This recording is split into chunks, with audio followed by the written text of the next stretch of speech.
الله الرحمن الرحيم. الحمد لله الذي بيده مقاليد الفرج، والصلاة والسلام على صاحب الجبين الأبلج المبعوث بأقوم دين وأعظم منهج،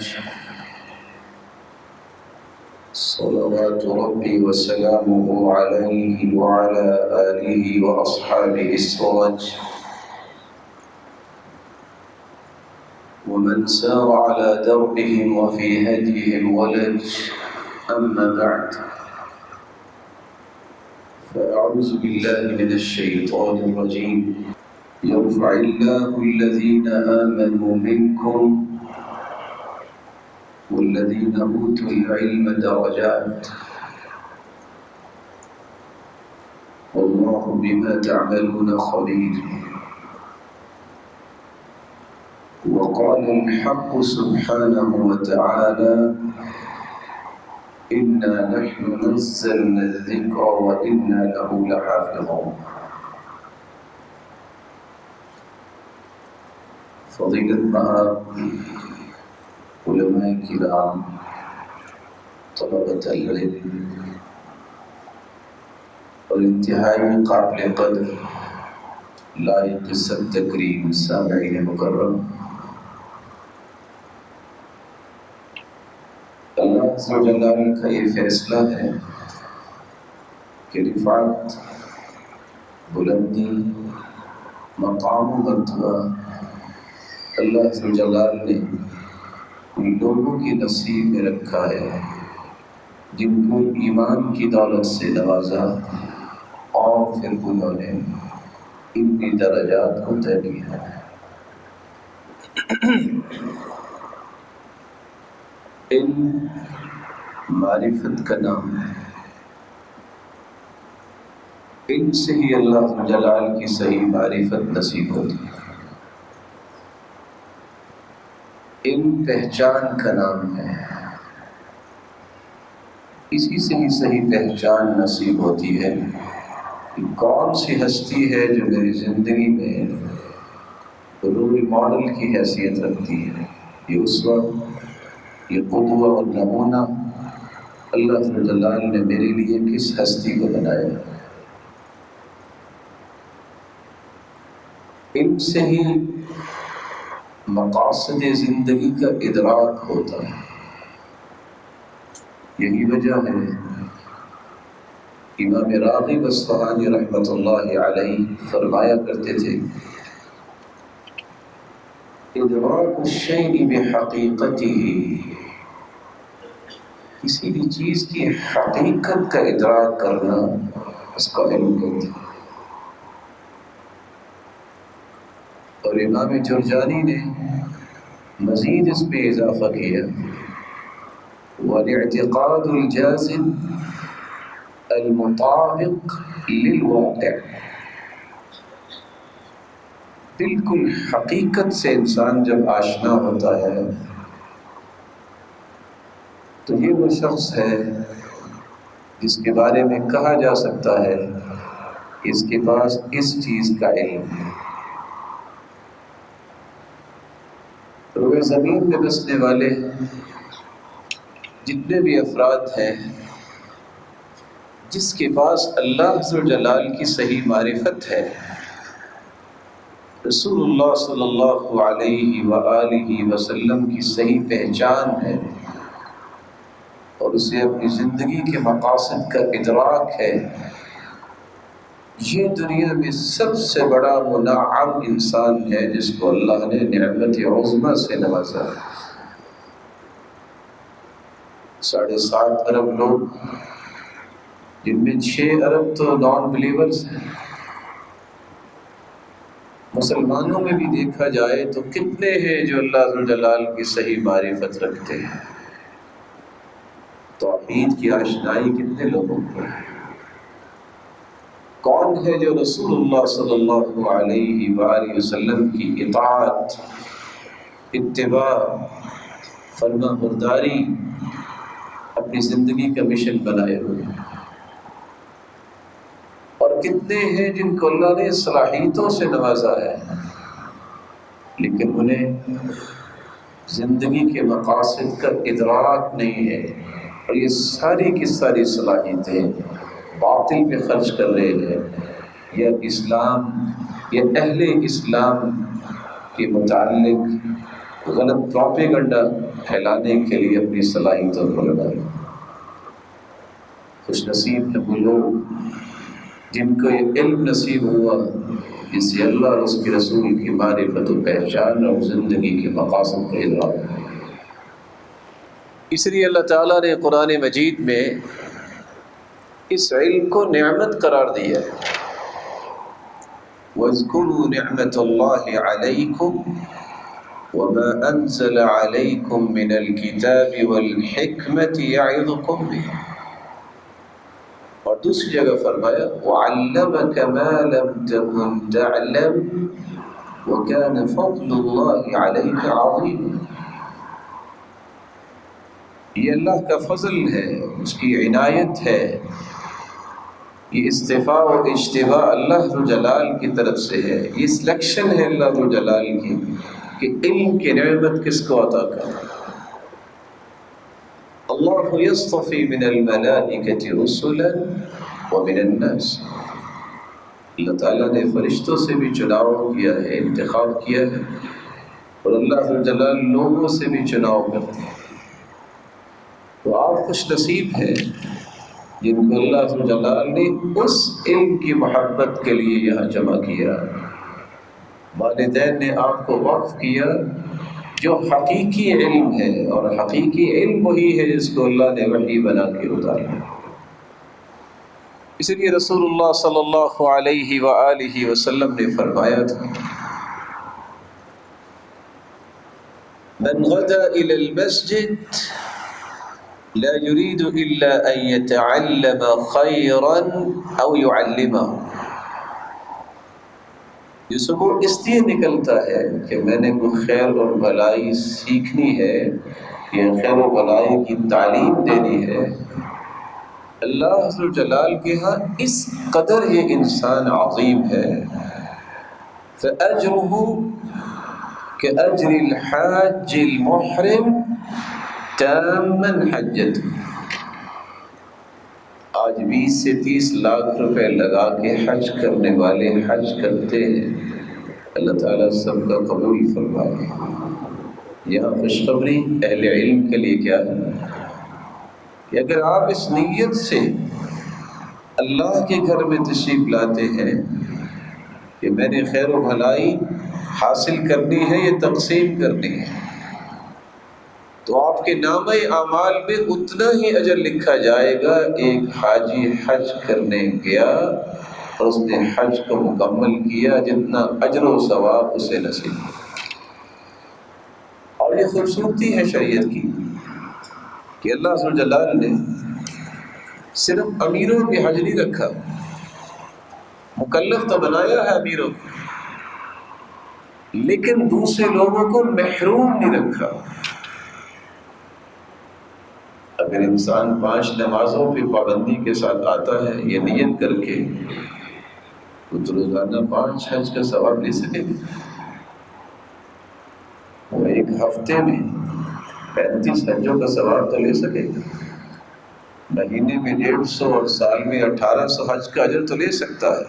صحیح ترغیب کی روایت، وفی روایت اخرى فهو بمنزلة المجاهد في سبيل الله، ہوگا اپنے محلے بستی میں، اپنے ہی شہر میں، لیکن اللہ عز و جلال اسے اجر وہ عطا کریں گے جتنا مجاہد کو اجر دے گا۔ اور حیرانی کی بات یہ ہے سیدنا برا ابن عازب رضی اللہ تعالی عنہ سے کہا کرتے تھے من رأى أن الغدو إلى العلم ليس بجهاد فقد نقص عقله ورحمه، جو شخص یہ سمجھتا ہے کہ ایک شخص علم کے لیے نکلا ہے یہ جہاد نہیں، اس کی عقل بھی ناقص ہے اور اس کی رائے بھی ناقص ہے۔ اس لیے سیدنا ابو ہریرہ رضی اللہ تعالی عنہ فرمایا کرتے تھے لأن أعلم بابا من أمر ديني أحب إلي من 70 غزوة في سبيل الله. ایک علمی بات جس سے میرا دین درست ہو جائے، یہ سیکھنا، یہ سمجھنا اور جاننا مجھے 70 غزوات سے پیارا ہے. نو ڈاؤٹ کہ جہاد کی بڑی عظمت ہے جس کا ایک مسلمان انکار نہیں کر سکتا، جس کو ذروۃ سلامہ الجہاد کہہ کے رسول اللہ صلی اللہ علیہ وسلم نے اس کی عظمت کو بیان کیا کہ یہ اسلام کی کوہان ہے. بلکہ فرمایا کہ کون ہے، جب صحابی نے سوال کیا کہ جہاد کے برابر بھی کوئی عمل ہے،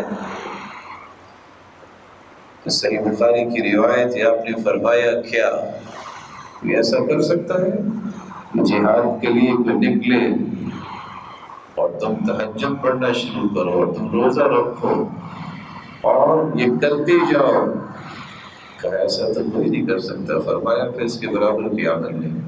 لیکن سیدنا ابو ہریرہ رضی اللہ تعالیٰ عنہ کی بات کتنی بڑی ہے. اور سیدنا حسن بصری رحمۃ اللہ علیہ فرمایا کرتے تھے لأن أتعلم بابا من العلم فأعلمه مسلما أحب إلي من أن تكون لي الدنيا كلها في سبيل الله. اگر پوری دنیا کا مالک مجھے بنا دیا جائے اور میں وہ ساری کی ساری دنیا اللہ کی راہ میں صدقہ کر دوں، اس سے زیادہ مجھے پیارا عمل یہ لگتا ہے کہ میں علم کا ایک باب سیکھوں اور پھر کسی مسلمان کو سکھا دوں. ایسے نہیں اللہ کی رسول صلی اللہ علیہ وسلم نے یہ فرما دیا ان الملائکۃ لتضع اجنحتها لطالب العلم لضم ما يطلب. دنیا میں بادشاہ آتے ہیں تو ریڈ کارپٹ بچھائے جاتے ہیں. یہ واحد بختور خوش نصیب طالب علم ہے، جب یہ گھر سے پاؤں نکالتا ہے تو اس کے لیے آسمانی فرشتے اپنے پروں کو بچھاتے ہیں. اس لیے آپ صلی اللہ علیہ وسلم نے خوشخبری سنائی تھی من سلک طریقا یلتمس فیہ علما سهل اللہ له به طریقا الی الجنہ. گھر سے نکلنے والا کوئی اپنی فیکٹری کی طرف جاتا ہے، کوئی اپنے کام کاج اور بزنس کی طرف جاتا ہے، لیکن اخلاص کے ساتھ علم حاصل کرنے والا جب گھر سے نکلتا ہے تو یہ راستہ اسے لے کے جائے گا تو کدھر؟ جنت کی طرف لے کے جائے گا. خوش نصیب ہے یہ لوگ. اس لیے آپ صلی اللہ علیہ وآلہ وسلم نے فرمایا تھا علم کو حاصل کرنے کے بعد جب انسان اہل علم کی صف میں شامل ہوتا ہے تو فضل العالم علی العابد کہ فضل القمر لیلۃ البدر. جس طرح 14ویں رات کا چاند اس کی فضیلت ستاروں پر ہے، اس طرح ایک عالم کی فضیلت عبادت گزار پر ہے. بلکہ قرآن مجید نے تو اس بات کی طرف اشارہ کیا ہے کہ روئے زمین پہ اگر آپ نے کسی متقی کو دیکھنا ہے، سب سے زیادہ خشیت الہی اگر کسی کے اندر ہوگی تو وہ علماء ہے. انما یخشی اللہ من عبادہ العلماء.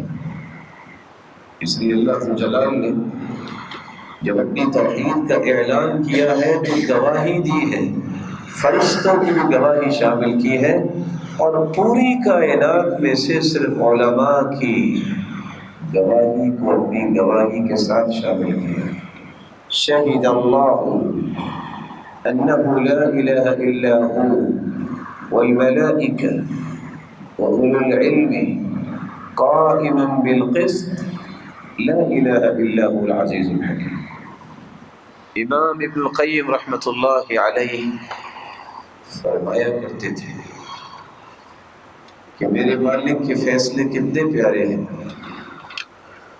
ایک وہ کتا برتن میں منہ ڈال دے، بلوغ کر لے، حکم یہ ہے فَاغْسِلُوهُ 7 مرات، 7 مرتبہ جب تک اس برتن کو دھویا نہیں جائے گا یہ قابل استعمال نہیں ہے. وَعَفِّرُوهُ السَّابِنَةَ بِالتُّرَابِ، صرف دھونا ہی نہیں، مٹی کے ساتھ اس کو مانجنا بھی پڑے گا. اور یہی شوق اور ذوق کی بنیاد پہ انسان ڈاگی گھر میں رکھ لے. شرط یہ ہے کہ جانوروں کی رکھوالی کے لیے نہ ہو، جیسے کھیتوں میں ہوتا، شکاری نہ ہو.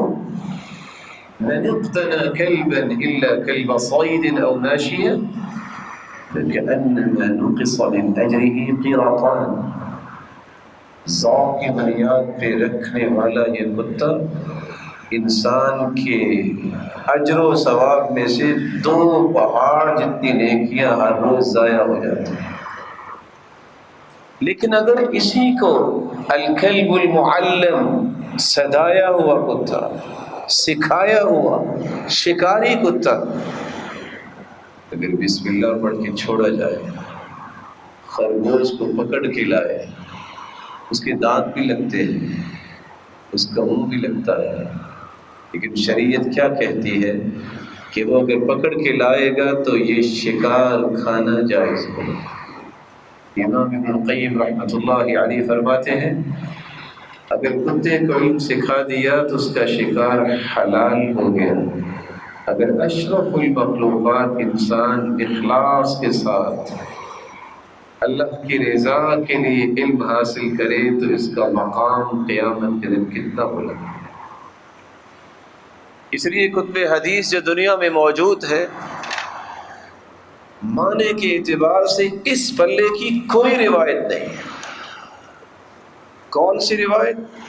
ان اللہ وملائکتہ واہل السماوات والارضین حتى النملة في جحرها وفي رواية أخرى وحتى الحوت في البحر ليصلون على معلم الناس الخير.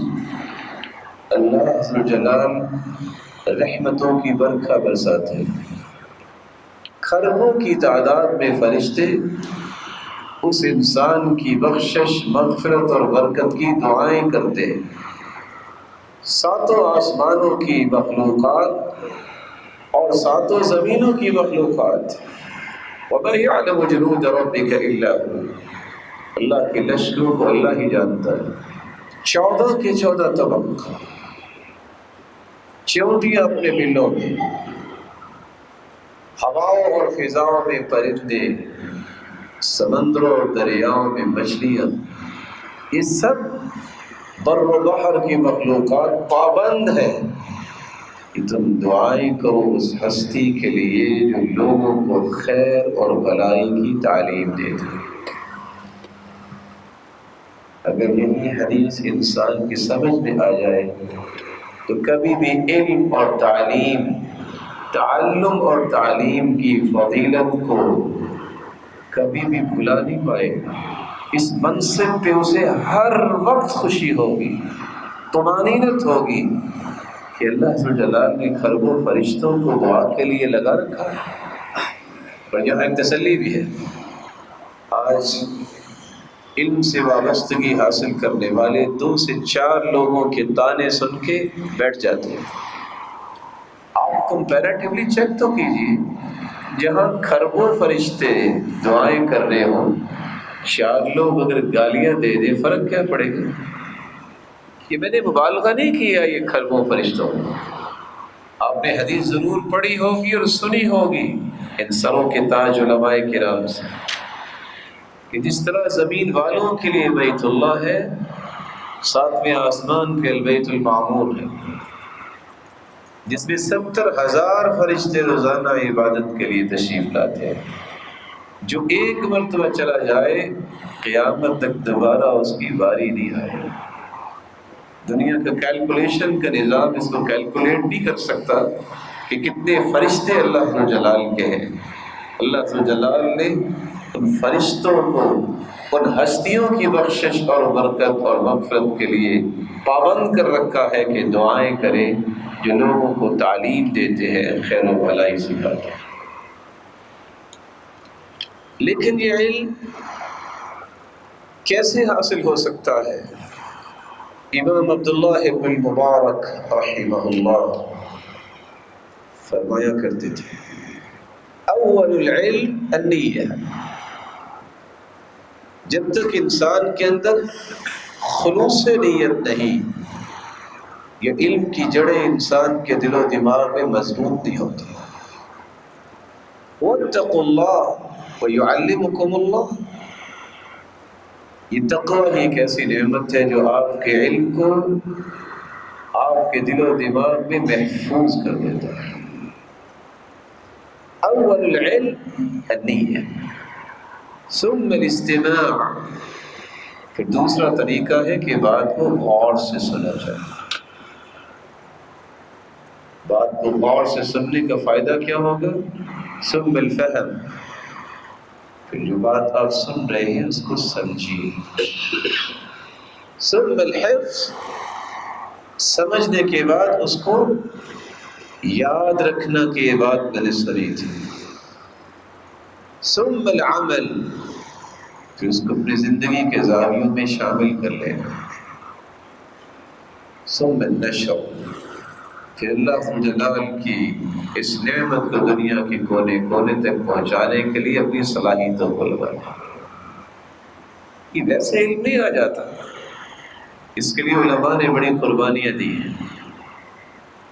آج ہم علم کا نام تو لیتے ہیں، لیکن آدم بن ابی ایاس کے پاس جا کر امام بخاری جب پڑھنے گئے تو 3 دن تک صرف پتے کھائے ہیں، کھانے کو کچھ نہیں ملا۔ یہ ویسے تو نہیں آ جاتے۔ اور امام ابن عبد البر کہا کرتے تھے لا ینال العلم براحت البدن، آپ کہیں کہ جسم کو راحت بھی ملے اور عالم بن جائے، ممکن نہیں۔ ایسے نہیں، امام شافعی کہا کرتے تھے احتجنا الی البصلہ فلم نجدها، ایسے ایام بھی آئے کہ ہمیں کچا پیاز بھی کھانے کو نہیں ملتا تھا۔ یہ انگلیوں پہ وراثت کے مسائل سمجھا دینے والے امام دارمی سے کسی نے پوچھا تھا اتنا بڑا علم کیسے مل گیا؟ انہوں نے جواب دیا تھا كنت انام على البواري 30 سنة، 30 سال ہو گئے میں نے چارپائی اور بستر پہ کمر نہیں لگائی، بوریوں پہ سو کے گزارا کیا۔ یہ لغت کا امام اخفش 100 دن تک دجلہ کے کنارے بیٹھ کے کچے شلگم کھا کے پڑھتا رہا ہے، ایسے نہیں امام بن۔ حیرانگی کی بات ہے، امام ابن حجر عسقلانی رحمۃ اللہ علیہ لکھتے ہیں، جن کا تذکرہ بار بار صحیح بخاری کی شرح میں آتا ہے، امام باجی 13 سال تک انہیں جوتا پہننا نصیب نہیں ہوا۔ رسول اکرم صلی اللہ علیہ وآلہ وسلم کے صحابہ نے یہ دین اسی طرح سیکھا اور ہم تک پہنچایا ہے، ہر قسم کی تکلیف کو برداشت کیا۔ اور آج اتنی نعمتیں ہیں کہ سلف کو یہ نعمتیں میسر نہیں تھیں۔ ابو احمد السمرقندی سے کسی نے پوچھا کہ عالم کیسے بن سکتے ہیں؟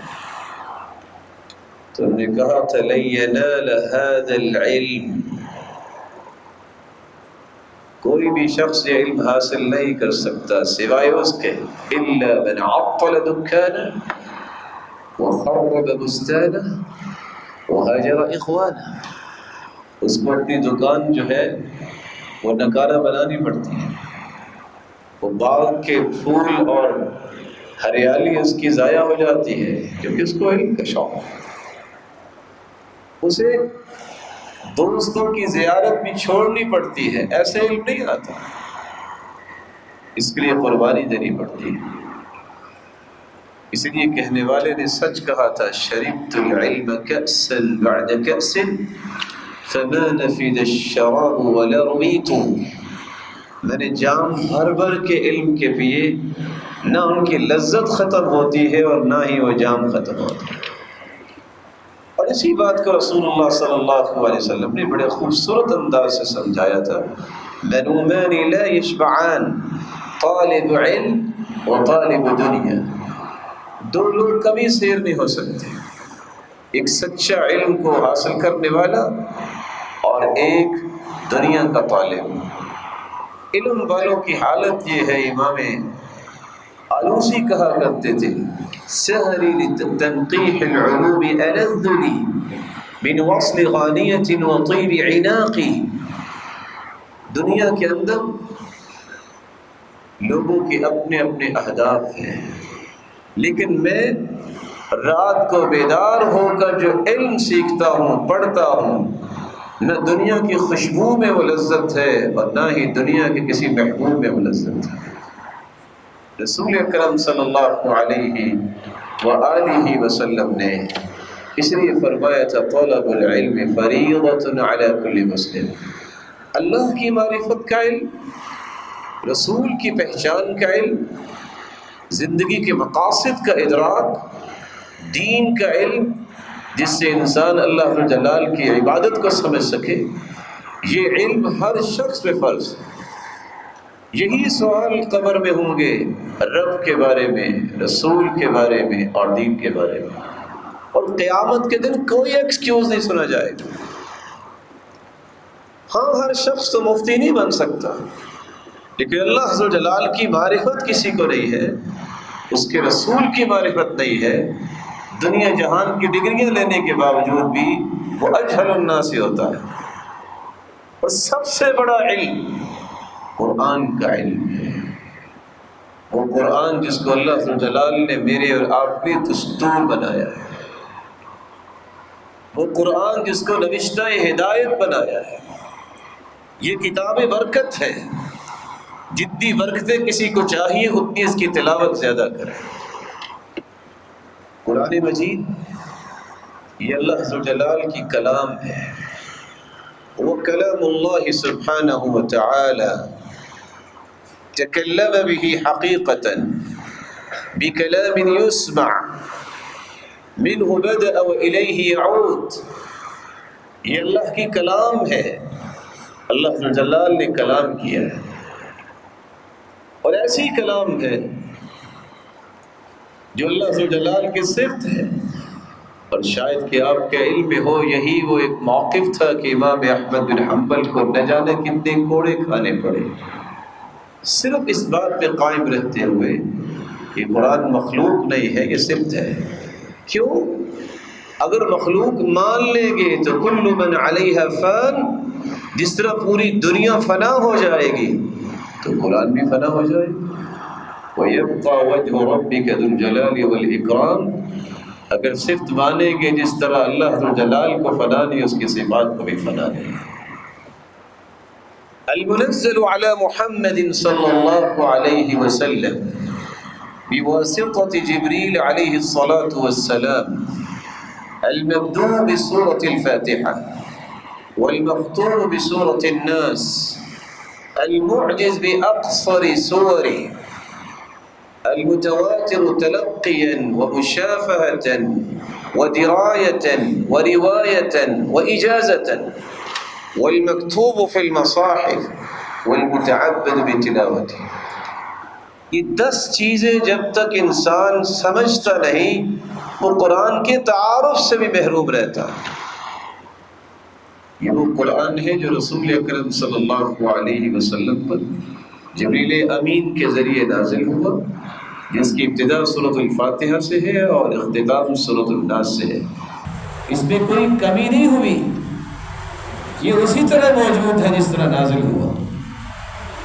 اللہ تعالیٰ نے چھوٹی سی چھوٹی سورت کو معجزہ بنایا، اور یہ تواتر کے ساتھ تلقیاً و مشافہتاً 1400 سال سے روبرو بیٹھ کے علماء نے، قراء نے، حفظت کتاب اللہ نے اس کو پڑھا،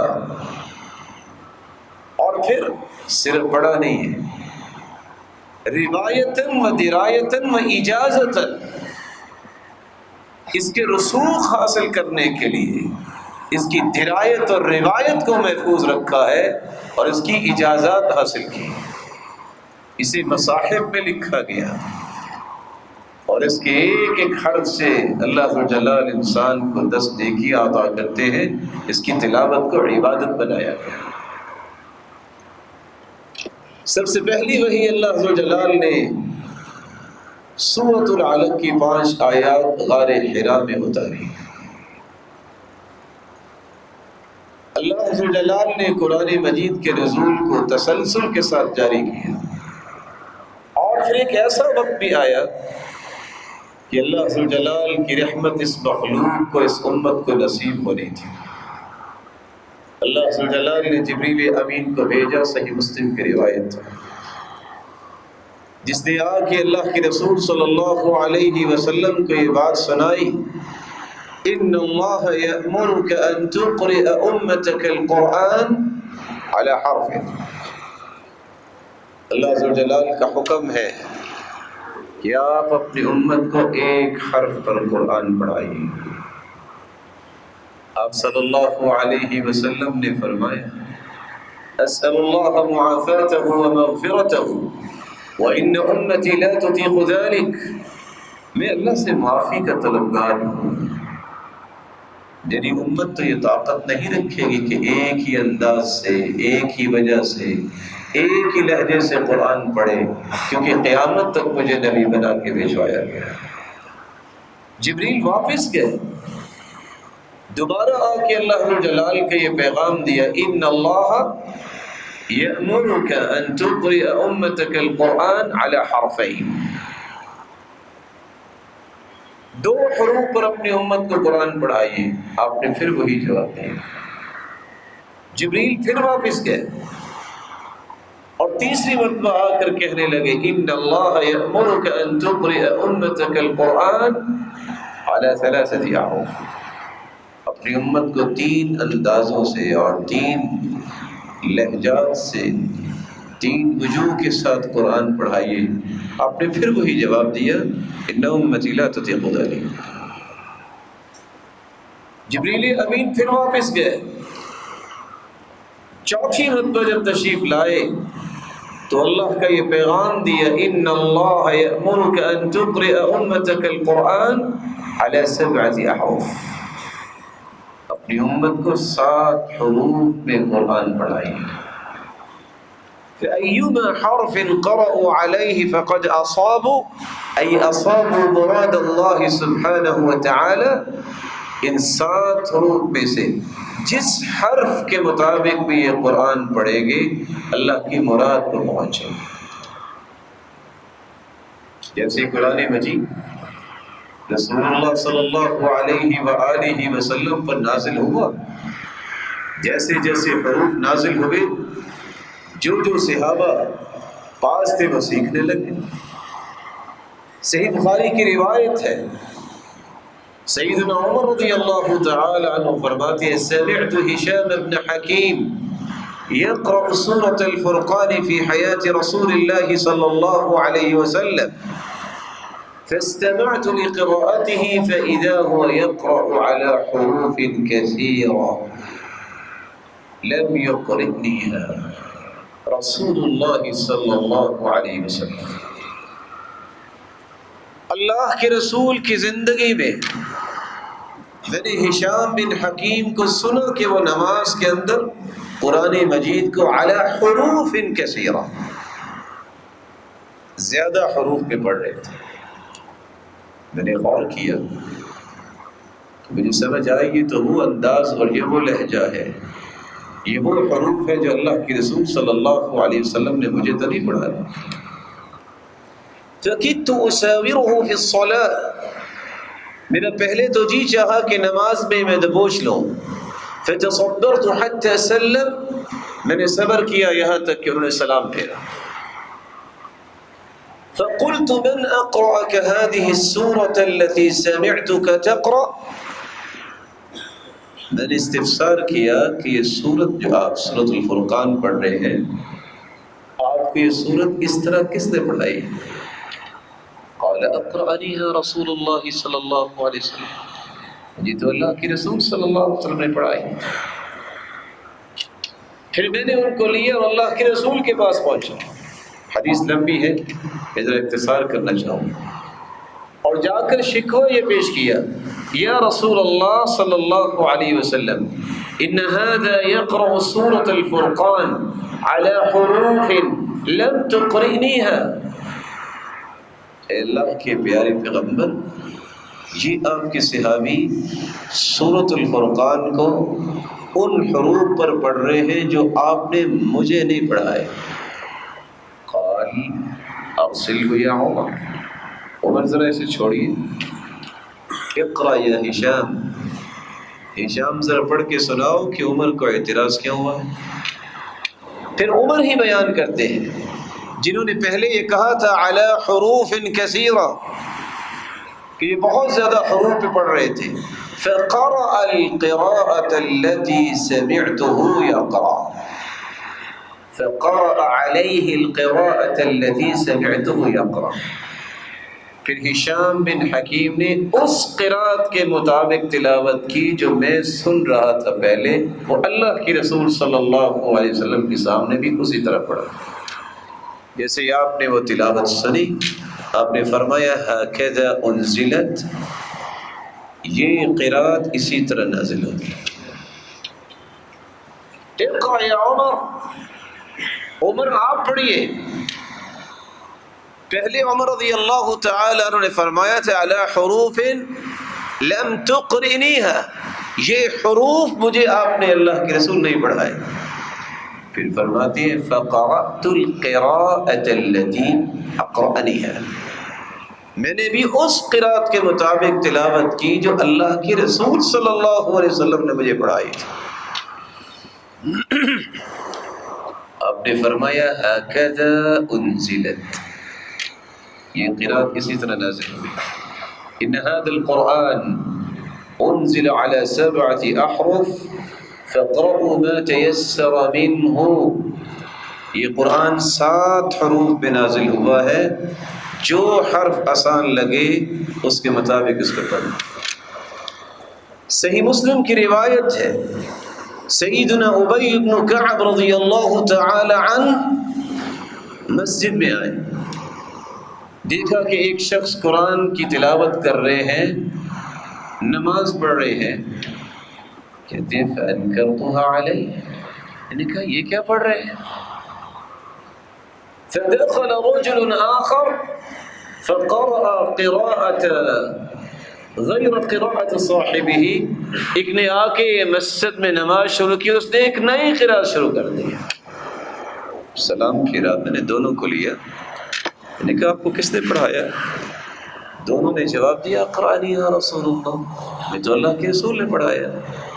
میں دونوں کو لے کے آپ صلی اللہ علیہ وسلم کی خدمت میں حاضر ہوا، آپ نے دونوں سے سنا اور فرمایا کلاکما محسن، تم دونوں نے ہی صحیح پڑھا ہے۔ انزل القرآن على 7 احرف كلها شاف کاف، قرآن 7 حروف میں نازل ہوا ہے اور سارے حروف ہی کافی شافی۔ آپ صلی اللہ علیہ وآلہ وسلم نے حروف کو سکھایا، صحابہ نے سیکھا۔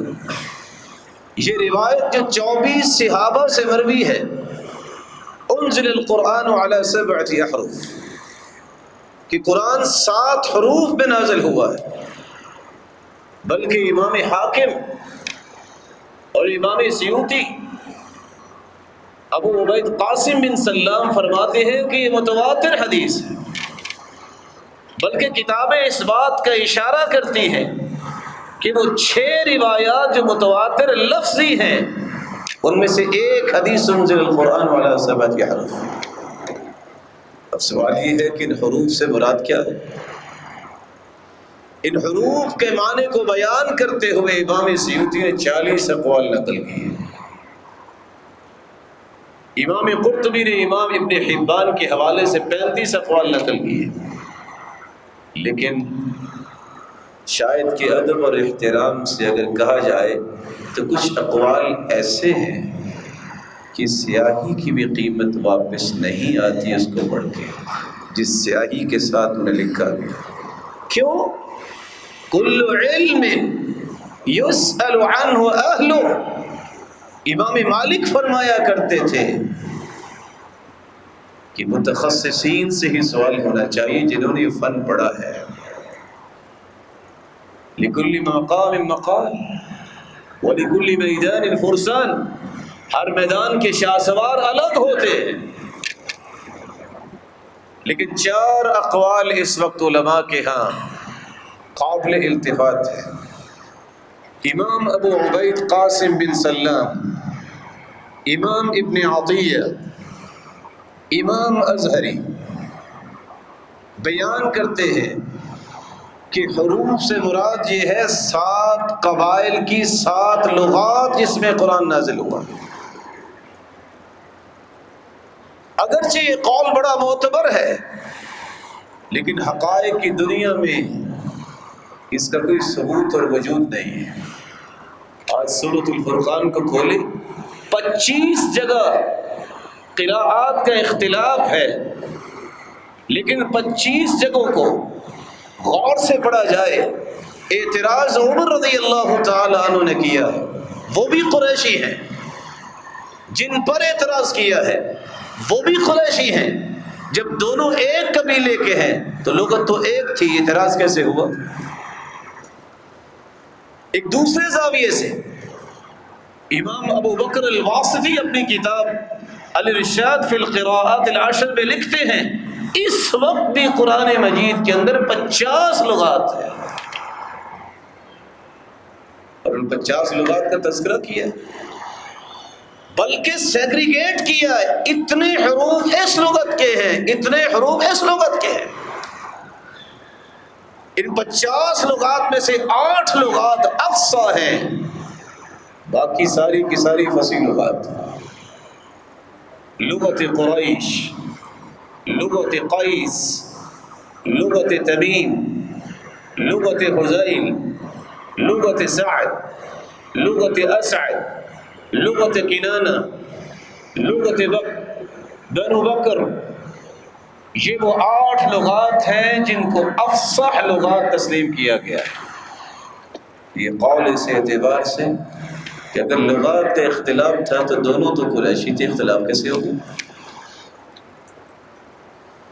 امام سفیان ثوری، امام ابن وہب اور امام ابن جریر طبری رحم اللہ الجمیع، اور فرمایا کرتے تھے کہ ان حروف سے مراد 7 قسم کے مترادفات ہیں، معنی ایک ہی ہوتا ہے۔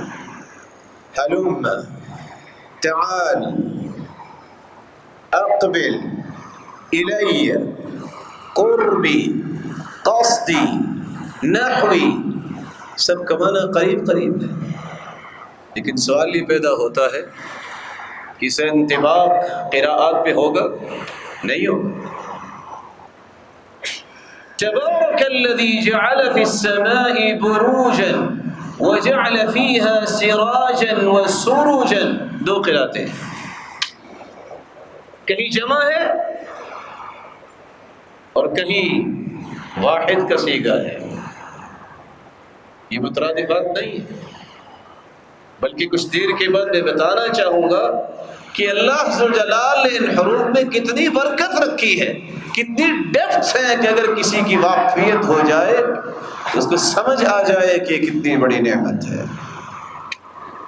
ایک تیسرا قول ہے کہ اصل میں یہ 7 قسم کے معانی اور احکامات اس سے مراد ہیں۔ کون سے احکامات اور معانی؟ حلال، حرام، امر، زجر، محکم، متشابہ، امثال۔ یہ قول بھی علمی دنیا میں کوئی وزن نہیں رکھتا۔ یہ نہیں ہو سکتا کہ ایک قرات میں تو کوئی چیز حلال ہو، دوسری قرات پڑھے تو اس میں حرمت کا حکم ہو، ایسا نہیں ہے۔ امام زہری رحمۃ اللہ علیہ اس لیے فرماتے ہیں قرآن مجید کی کوئی قرات بھی یہ نہیں ہے کہ ایک حلت پہ دلالت کرتی ہو دوسری حرمت پہ دلالت کرتی ہو، ایک قرات تو محکم ہو دوسری متشابہ ہو، ایسا نہیں ہے۔ ایک قرات میں امر ہو اور دوسری قرات میں نہیں ہو، ایسا نہیں ہے۔ اور نہ ہی قراءات جہاں جہاں ہے وہاں کو مثال ہے۔ صحیح ترین قول جو علماء محققین فقہاء جنہوں نے اختیار کیا ہے اور حدیث کی شرح میں لکھا ہے اور قراء کرام نے سندن حاصل کیا ہے، وہ وہی بات ہے جو امام ابن جزری نے نقل کی ہے، وہی بات ہے جو ابو عبید نے بیان کی ہے، جو ابن قتیبہ نے بیان کی ہے، ابو الفضل الرازی نے بیان کی ہے کہ اگر قرآن مجید کے حروف اور قراءات کا استقصاء کیا جائے تو 7 قسم کے اختلافات ہمارے سامنے آتے ہیں۔ بعض جگہ پہ اسماء میں اختلاف ہے، والذین هم لأماناتهم وعهدهم راعون، والذین هم لأمانتهم، کہیں تثنیہ کہیں جگہ اور کہیں افراد کے اختلاف ہے۔ بعض جگہ فعل کے اندر اللہ جلال نے مختلف قبائل کی جو زبان تھی ان کا انداز تکلم تھا اس کو باقی رکھا ہے۔ یعکفون علی اصنام لہم، یعکفون علی اصنام لہم۔ بعض دفعہ قرآن مجید کے اعراب میں تبدیلی آتی ہے جو دوسری قرات ہے، وَلَا يُضَارَّ كَاتِبٌ وَلَا يُضَارُّ كَاتِبٌ وَلَا شَهِيدٌ۔ اور بعض قرات ایسی ہے جس میں تقدیم و تاخیر ہے، ان اللہ اشترى من المؤمنین انفسهم واموالهم بان لهم الجنہ یقاتلون فی سبیل اللہ فیقتلون ویقتلون۔ تقدیم و تاخیر کیا ہے؟ فیقتلون ویقتلون۔ بعض قراءات ایسی ہیں جن میں حرف کی تبدیلی کی گئی ہے، ننشزها ننشرها، اور بعض قراءات کو صرف لہجات کی تبدیلی ہے، والضحا بھی ہے، والضحا بھی ہے اور والضحی بھی ہے۔ رسول اللہ صلی اللہ علیہ وآلہ وسلم سے جو یہ حروف ثابت ہے اور قراءت ثابت ہے، کہیں مصحف کے اندر یہ لکھوایا عثمان رضی اللہ تعالیٰ عنہ نے، یہ سیدنا ابوبکر صدیق رضی اللہ تعالیٰ عنہ نے پہلے لکھوایا، جنات تجری تحتها الانہار۔ امام ابن کثیر مکی کی قرات ہے جنات تجری من تحتها الانہار۔ یہی وہ حروف تھے جو اللہ کے رسول صلی اللہ علیہ وسلم کی زندگی میں پڑھائے گئے، پڑھے گئے۔ عرضہ اخیرہ میں 2 مرتبہ جبریل امین علیہ السلام نے دور کیا ہے۔ امام زرکشی فرماتے ہیں کیوں؟ جو منسوخ التلاوت ہے ان کا علم ہو جائے، اور بیان کرتے ہیں کان جبریل یأتیہ بالحرف الی ان تمر السبع، ایک حرف سے دور کرتے یہاں تک کہ 7 کے 7 حروف کے ساتھ دور کر کے واپس جاتے۔ آپ صلی اللہ علیہ وآلہ وسلم اس دنیا سے رخصت ہو گئے۔ آپ کی وفات سے 81 دن پہلے یہ آیت نازل ہوئی، الیوم اکملت لکم دینکم واتممت علیکم نعمتی ورضیت لکم الاسلام دینا۔ اور آپ کی وفات سے 7 دن اور 8 راتیں پہلے قرآن مجید کی آخری آیت نازل ہوئی، واتقوا یوما ترجعون فیہ الی اللہ ثم توفی کل نفس ما کسبت وهم لا یظلمون۔ آپ صلی اللہ علیہ وسلم کی رحلت کے بعد سیدنا ابوبکر صدیق رضی اللہ تعالی عنہ نے خلافت سنبھالی۔ جس طرح احد میں 70 صحابہ شہید ہوئے، پھر بئر معونہ میں 70 قراء شہید ہوئے جنہیں بہانے سے بلایا گیا کہ یہ ہمیں دعوت دیں گے، اسی طرح سیدنا ابوبکر صدیق رضی اللہ تعالی عنہ کے زمانے میں یمامہ کی جنگ میں 70 قراء شہید ہوئے، کس لیے شہید ہوئے؟ جس کو آج کوئی بھی وزن نہیں دیا جاتا، مسلمہ کذاب کے خلاف جہاد کرتے ہوئے شہید ہوئے۔ آج کہتے ہیں کہ اپنا دین چھوڑو نہ اور کسی کو چھیڑو نہ۔ کبھی ان غیرت کا فقدان جن کے پاس ہے، ان کو کبھی یہ صحیح بخاری کی روایت پڑھنی چاہیے 4988۔ یہ 70 قراء کیسے شہید ہوئے؟ سیدنا عمر کو کہنا پڑا، سیدنا ابوبکر صدیق رضی اللہ تعالیٰ عنہ سے، اگر اس طرح قراء شہید ہوتے گئے کہیں قرآن ضائع نہ ہو جائے۔ اللہ ذو الجلال نے شرح صدر عطا کیا سیدنا ابوبکر صدیق رضی اللہ تعالیٰ عنہ، تو انہوں نے سیدنا عمر رضی اللہ تعالیٰ عنہ اور سیدنا زید بن ثابت رضی اللہ تعالیٰ عنہ دونوں کو ذمہ داری دی۔ فرمایا اقعد على باب المسجد فمن جاءكم بشاهدين على شيء من كتاب الله فاكتباه۔ اللہ کے رسول صلی اللہ علیہ وسلم کے زمانے میں پتھروں پہ لکھا گیا، پتوں پہ لکھا گیا، شانے کی ہڈی پہ لکھا گیا، جو اس وقت چیزیں میسر تھی وہاں لکھا گیا۔ سیدنا ابوبکر صدیق رضی اللہ تعالی عنہ نے دوبارہ سے اس کی کتابت کروائی۔ چنانچہ سیدنا عمر اور سیدنا زید بن ثابت رضی اللہ تعالی عنہما ان دونوں نے مسجد کے دروازے میں بیٹھ کے ذمہ داری ادا کی۔ اصول یہ تھا 2 گواہ ہونے چاہیے جن کو وہ آیت یاد بھی ہو اور اس کے پاس لکھی ہوئی بھی ہو۔ اگرچہ بعض نے اس بات کی بھی توثیق کی ہے کہ اس کے پاس لکھی ہوئی بھی ہو اور یاد بھی ہو۔ پورا قرآن لکھوایا، لیکن ایک آیت من المؤمنین رجال صدقوا ما عاهدوا اللہ علیہ صرف ایک صحابی کے پاس لکھی ہوئی تھی۔ اب شرط یہ تھی کہ 2 گواہ۔ رب کے فیصلے دیکھیے، یہ وہی صحابی ہیں خزیمہ بن ثابت رضی اللہ تعالی عنہ وارضاہ، جن کے بارے میں اللہ کے رسول نے یہ فیصلہ دیا تھا، میرے صحابی تمہاری گواہی 2 کے برابر ہے۔ آپ نے ایک جانور خریدا، ابھی قیمت ادا نہیں ہوئی تھی، دیہاتی کہنے لگا میں تو سودا کسی اور سے کر رہا ہوں۔ اللہ کے رسول نے فرمایا سودا تو میرے ساتھ ہوا۔ کوئی گواہ؟ خزیمہ بن ثابت کہتے ہیں میں گواہ ہوں کہ اللہ کے رسول نے سودا کیا۔ کہا آپ تو تھے نہیں، کہ اللہ کے رسول نے کہہ دیا نا تو یہ ہوا ہے۔ تو اللہ کے رسول نے فرمایا خزیمہ تیری گواہی 1 نہیں 2 کے برابر کنسیڈر ہو، اور پورا قرآن مکمل ہو۔ آپ صلی اللہ علیہ وآلہ وسلم کی زندگی میں اور صحابہ کرام کے نقل کردہ احادیث سے استناس لیتے ہوئے باہمی مشورے سے اس جمع شدہ صحیفوں کا نام رکھا گیا مصحف۔ 2 سال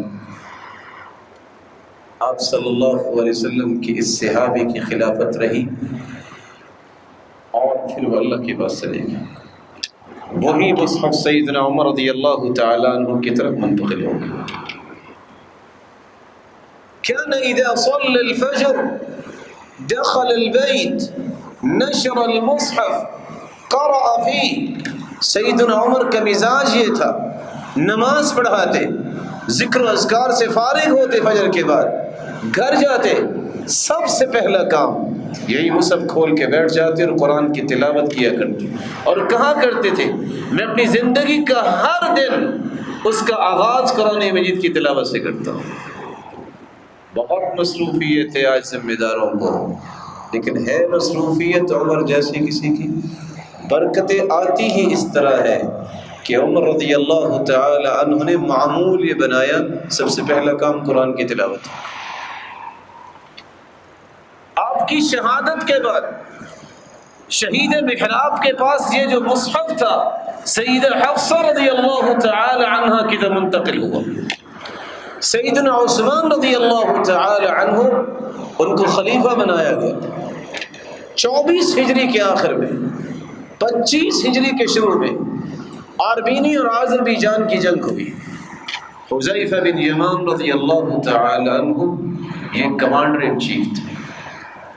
جب انہوں نے دیکھا کہ اسلام کا دائرہ وسیع ہوا ہے اور پھر قرآن مجید کے بارے میں کچھ باتیں شروع ہو گئی ہے، ایک شخص کہتا ہے قراءتی خیر من قراءتک، میری قراءت تمہاری قراءت سے بہتر ہے۔ اور یہ اختلاف کیوں ہوا؟ آج میں اور آپ بھی جب قرآن پڑھ رہے ہوتے ہیں ترجمہ، تو بس اوقات وہ ترجمہ لکھ لیتے ہیں، تو یہ تفسیری الفاظ کبھی وہ قراءت کہنے لگے، دوڑے وہاں سے اور سیدنا عثمان کے پاس پہنچے اور کہنے لگے ادرک الامہ قبل ان یختلفوا اختلاف الیہود والنصارى، اس امت کی خبر لیجئے اس سے پہلے کہ کتاب کے اندر اسی طرح ان کا اختلاف شروع ہو جائے جس طرح یہود و نصارہ نے اپنی اپنی کتابوں میں کیا۔ سیدنا عثمان رضی اللہ تعالیٰ عنہ نے 3 کام کیے۔ سب سے پہلے صحابہ کو جمع کیا، منبر پر تشریف لائے، کہتے ہیں اذکرکم باللہ، میں تمہیں اللہ کا واسطہ دیتا ہوں، بتاؤ کس کس نے یہ روایت اللہ کے رسول سے سنی ہے؟ انزل القرآن علی 7 احرف، قرآن 7 حروف میں نازل ہوا۔ فقاموا حتی لم یحصوا، اتنے صحابہ کھڑے ہو گئے کہ ان کو شمار نہیں کیا گیا، اور بعض آثار بیان کرتے ہیں کہ 12,000 صحابہ نے اس بات پہ اتفاق کیا کہ ہم نے سنا۔ پھر سیدنا عثمان کہنے لگے میں نے بھی اللہ کے رسول صلی اللہ علیہ وسلم سے یہ حدیث سنی۔ دوسرا کام، صحیح بخاری کی روایت بیان کرتی ہے کہ سیدہ حفصہ رضی اللہ تعالی عنہ کے پاس پیغام بھیجا ان ارسلی الینا بالصحف ننسخها ثم نردها الیک، یہ صحیفے ہمارے پاس بھجوا دیں، اس کی نقلیں تیار کر کے آپ کو واپس کر دی جائے۔ تیسرا کام، جب اس مصحف کو منگوا لیا گیا تو پھر 4 صحابہ کرام، 4 جلیل القدر صحابہ، اور ان میں سے تابعی بھی ہیں جنہوں نے یہ کام ساتھ کرنے میں مدد کی، ان کی ایک کمیٹی تشکیل دی۔ زید بن ثابت رضی اللہ تعالی عنہ، عبداللہ بن الزبیر رضی اللہ تعالی عنہ، سعید بن العاص رضی اللہ تعالی عنہ، عبد الرحمن بن حارث بن ہشام، ان 4 کی کمیٹی بنائی کہ یہ مصحف اس کی نقول تیار کریں، جنہوں نے 6 مصاحف تیار کیے۔ لوگوں سے مشورہ کیا من اعرب الناس، کون ہے جو اعراب میں زیادہ مہارت رکھتا ہے؟ قیل سعید بن العاص، سعید بن عاص اعراب میں ماہر ہے، کہا سعید لکھوائے گا۔ من اکتب الناس، کون ہے جو کتابت میں ماہر ہے؟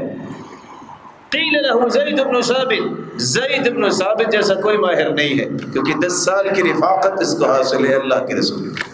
فرمایا زید لکھے گا، اور ساتھ ایک بات کہہ دی اذا اختلفتم انتم وزید بن ثابت فاکتبوه بلسان قریش وفی روایہ بلغت قریش، اگر کتابت میں اختلاف ہو گیا کہ اس کو کس طرح لکھنا ہے تو تم لغت قریش کو پریفر کیجئے۔ پورا قرآن لکھا گیا، اس کے نسخے تیار کیے گئے، لیکن 6 نسخے تیار کرتے صرف ایک حرف میں اختلاف ہوا، تابوت، جس کی تا کثرت استعمال سے تھوڑی سی مٹ چکی تھی، آیا اس کو تائے مطولہ لمبی تا کے ساتھ لکھا جائے یا تائے مربوطہ گول تا کے ساتھ لکھا جائے؟ تو فیصلہ کیا گیا لغت قریش میں لمبی تا کے ساتھ لکھا جاتا ہے، اس کو لمبی تا کے ساتھ لکھا جائے، اور یوں ہی قرآن مجید کے 6 نسخے مکمل ہوئے۔ مصحف امام سیدنا عثمان رضی اللہ تعالی عنہ نے اپنے پاس رکھا، مصحف مدنی زید بن ثابت کو دیا کہ یہ آفیشل نسخہ ہے، آج کے بعد کوئی اختلاف ہوگا رجوع اس کی طرف ہوگا۔ عبداللہ بن السائب کو مکی مصحف دیا کہ جاؤ مکہ میں جب بھی کوئی اختلاف ہو رجوع اس کی طرف ہوگا۔ ابو عبد الرحمن السلمی کو کوفی مصحف دیا، جاؤ کوفہ میں رجوع اس کی طرف ہوگا۔ یہ حکومتی نسخہ ہے، یہ وہ نسخہ ہے جو اللہ کے رسول صلی اللہ علیہ وآلہ وسلم کی زندگی میں لکھا گیا، پھر اسے مصحف کی شکل دی گئی، اس کی ہی نقول تیار ہو گئی۔ مغیرہ بن ابی شہاب کو کہا یہ شامی مصحف ہے، شام والوں کو پڑھاؤ، رجوع اس کی طرف ہونا چاہیے۔ عبد قیس سے کہا کہ یہ لے لو، بصرہ میں چلے جاؤ، رجوع اس کی طرف ہوگا۔ اور یوں خلافت کے بڑے بڑے علاقوں میں یہ مصاحف بھیج دیے گئے اور باقی سب مصاحف کو تلف کر دیا گیا۔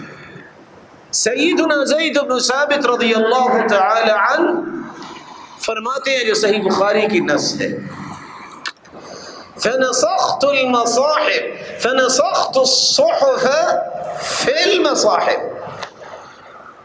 یہ بات اس بات کا پیغام دیتی ہے جن لوگوں کو یہ شبہ ہو گیا کہ ایک مصحف پہ جمع کیا تو وہ صحیح بخاری کی نص دوبارہ پڑھ لے، 4988۔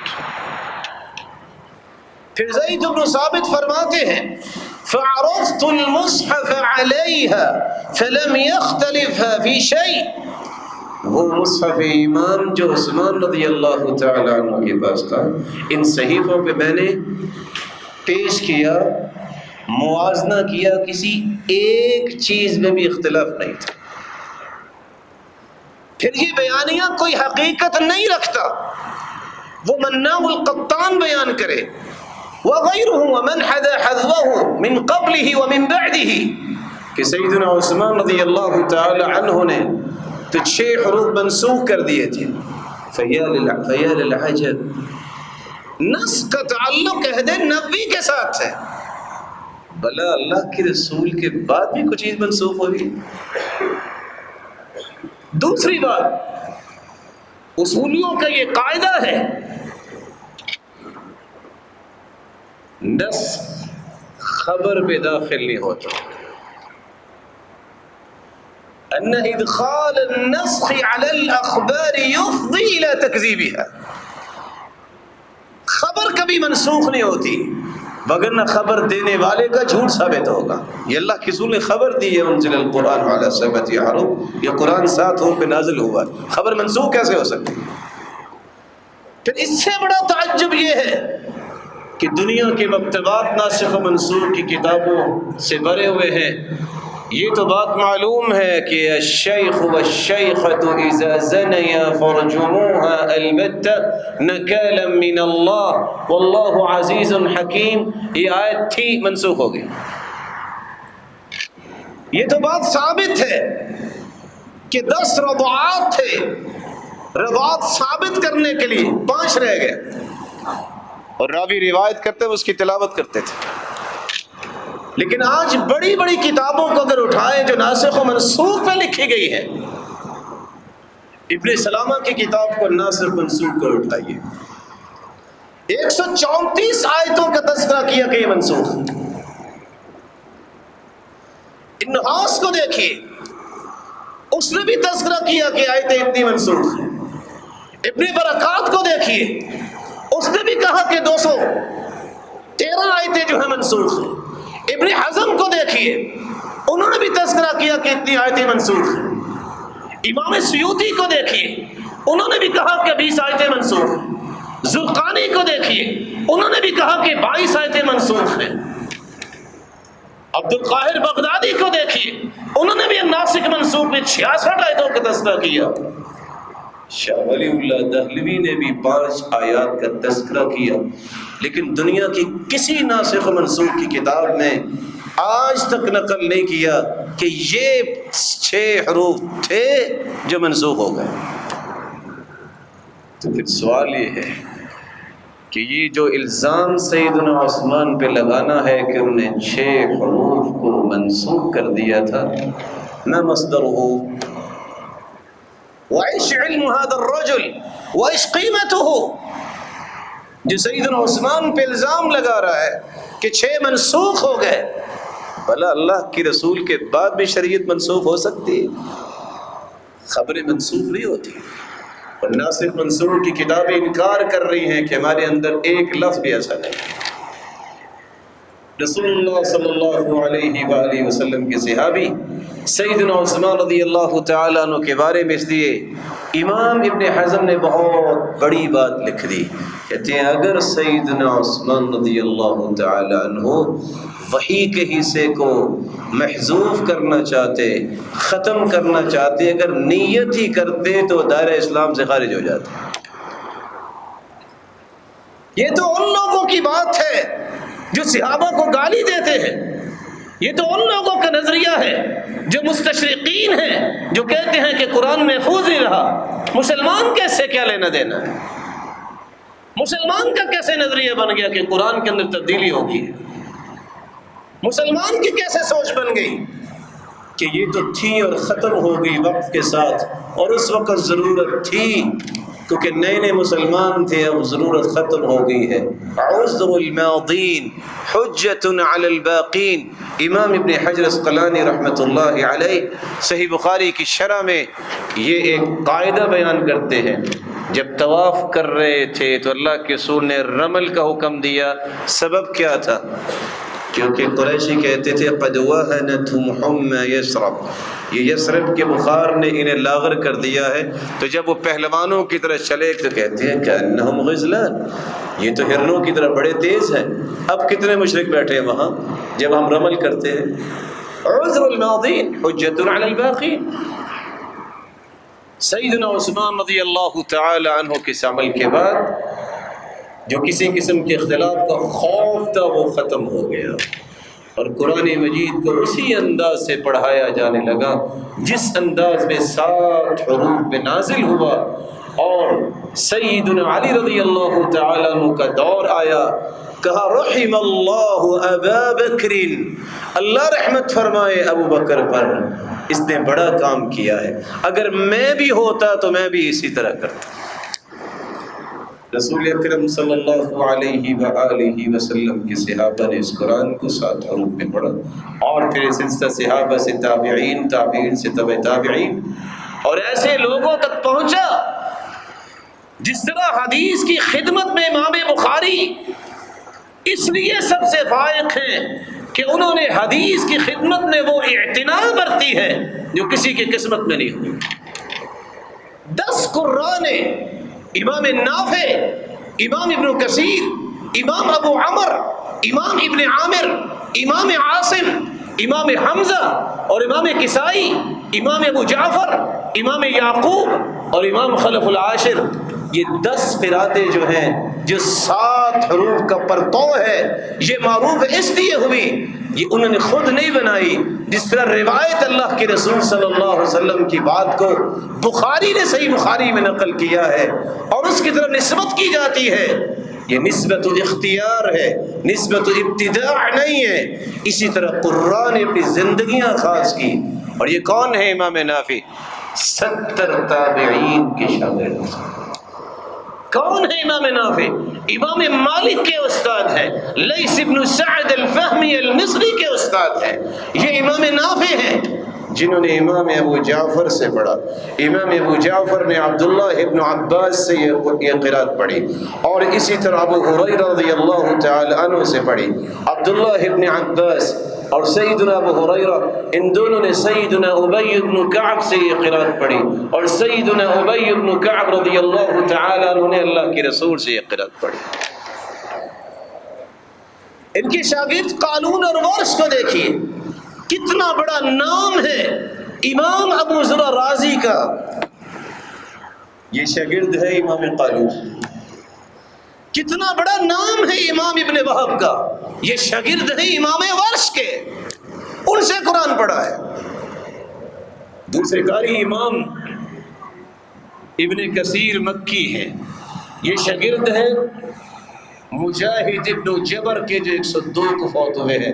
یہ واحد انسان ہے جس نے 3 مرتبہ نقل کیا جاتا ہے کہ ایک ایک آیت کر کے عبداللہ ابن عباس سے پورے قرآن کی تفسیر پڑھی، اور مجاہد ابن جبر نے سیدنا عبداللہ ابن عباس سے یہ قرات پڑھی۔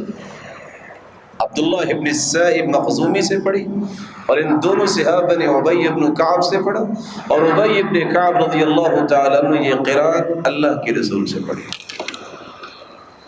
یہ کون ہے؟ امام ابن کثیر ایوب السختیانی کے استاد ہیں، امام ابن جریج کے استاد ہیں، امام حماد بن سلمہ کے استاد ہیں۔ ان کے شاگردوں کو دیکھیے، بزی اور قنبل کو۔ کون نہیں جانتا سفیان ابن عیینہ کو؟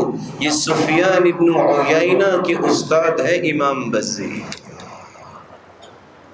یہ قنبل کے شاگرد ہیں ابن مجاہد اور ابن شنابوز، اور تیسرے قاری ہیں جن کی طرف قرات کی نسبت ہے امام ابو عمر بصری۔ یہ کون شخص ہے؟ امام اصمعی کا استاد ہے۔ یہاں اہل علم بیٹھے ہیں، لغت عرب کے 4 پلر ہیں۔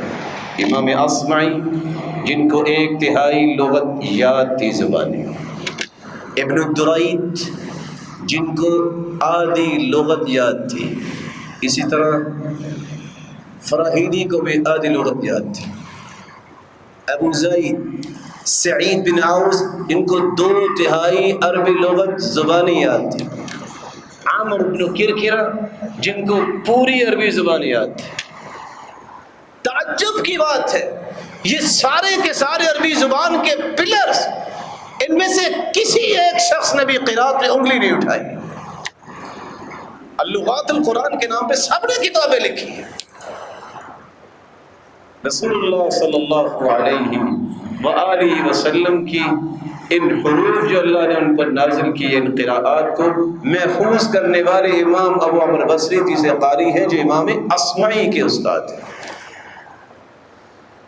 دوری کو دیکھیے، سوسی کو دیکھیے، اتنا بڑا امام ہے۔ امام ابو داؤد، امام نسائی اور ابن ماجہ کتنے بڑے علماء تھی، ان کی شاگرد ہے۔ اور امام ابو عمر بصری نے اس روایت کو نصر بن عاصم، یحییٰ بن یعمر سے پڑھا۔